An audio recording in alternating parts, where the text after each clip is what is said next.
সমকোণী ত্রিভুজের অতিভুজ ও অপর দুই বাহুর সমষ্টি দেওয়া আছে, ত্রিভুজটি আঁকতে হবে। এই জন্য প্রথমে আমরা ধরে নিই যে সমকোণী ত্রিভুজের অতিভুজটা হলো এ আর অপর দুই বাহুর সমষ্টি হলো বি।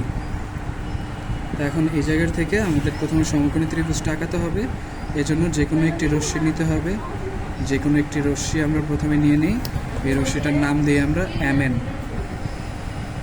এই এমএনের এম বিন্দুতে আমরা 5টা অঙ্কন করি।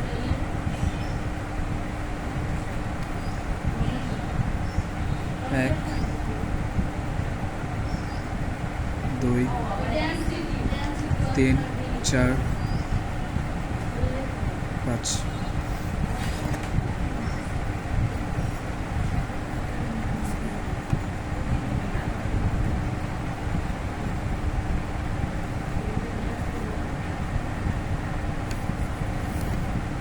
এবার বি এর সমান করে আমরা এমএন থেকে এমসি অংশ কেটে নেব।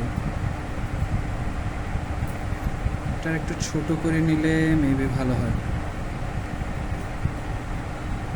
এতটুকু নিয়ে আপাতত যাতে আঁকতে সুবিধা হয়। এটা নিলাম আমরা কার মাপে? বি এর মাপে। এটার নাম দিয়ে আমরা সি।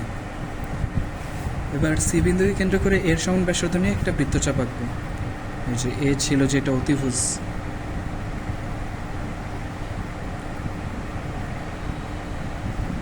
এর সমান, এটা সমান ব্যাসার্ধ নিয়ে আমরা একটা বৃত্তচাপ আঁকবো।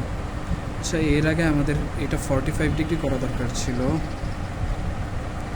অর্ধেক যে কোনো মাপে 2টা চাপ আঁকতে হবে। শেষ, অর্ধেক হয়ে গেছে।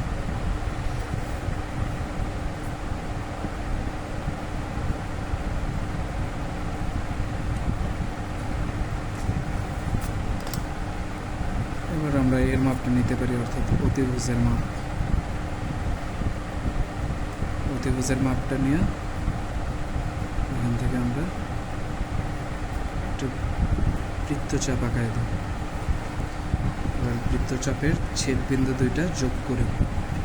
এই যে একটা ছেদবিন্দু, এই যে একটা ছেদবিন্দু, এদিকে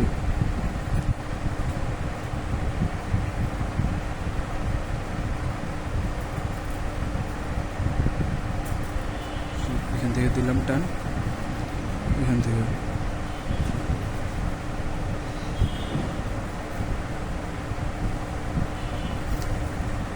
আমাদের এটা। এরপর এবার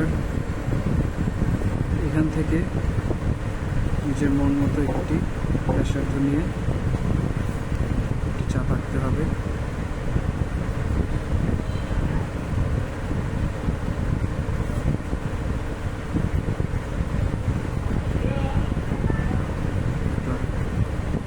এখান থেকে সেম নিজের মন মতো একটি ব্যাসার্ধ নিয়ে একটি চাপ আঁকতে হবে।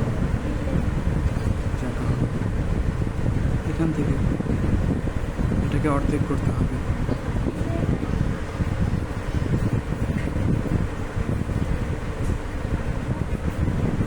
আবার এখান থেকেও সেম, এটাকে অর্ধেক করতে হবে।